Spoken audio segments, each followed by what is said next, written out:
जानवर का जो गोश्त होता वो लाके बुतों के सामने रखते। कुर्बानी इस्लाम का एक खूबसूरत तरीन अमल है, ये महबूब तरीन इबादत है अल्लाह ताला की।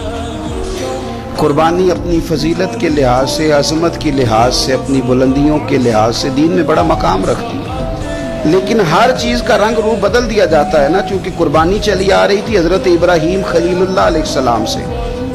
तो अहले अरब जो थे मुशरिकीन मक्का, कुर्बानी का तारुफ वो भी रखते थे, पर वो कुर्बानी की हकीकत को, कुर्बानी की हिकमत को, कुर्बानी के हुस्न को, कुर्बानी से फूटने वाली रोशनी को समझने से नाआशना थे। वो क्या करते थे कि जब वो कोई कुर्बानी का जानवर ज़िबा करते तो उसका जो खून होता वो बैतुल्लाह शरीफ की दीवारों के साथ मल देते।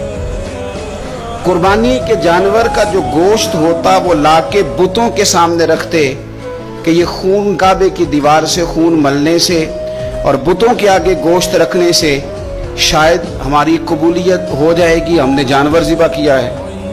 कमाल है मेरे रब करीम की किताब का अंदाज भी। कुरान मजीद मुख्तसर अल्फाज के अंदर, मुख्तसर जुमलों के अंदर, इजमाल के अंदर इतनी बड़ी तफसील बयान कर देता है कि इंसान के जहन के, दिल के, दिमाग के दरीचे खुल जाते हैं।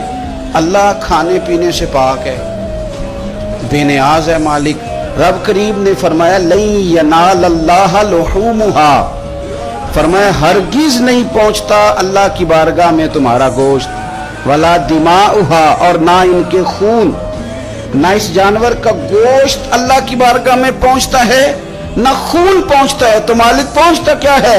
वलाकिन यनालुहु तक़वा मिनकुम, बल्कि रब की बारगाह में तो तुम्हारे दिलों का तकवा पहुंचता है।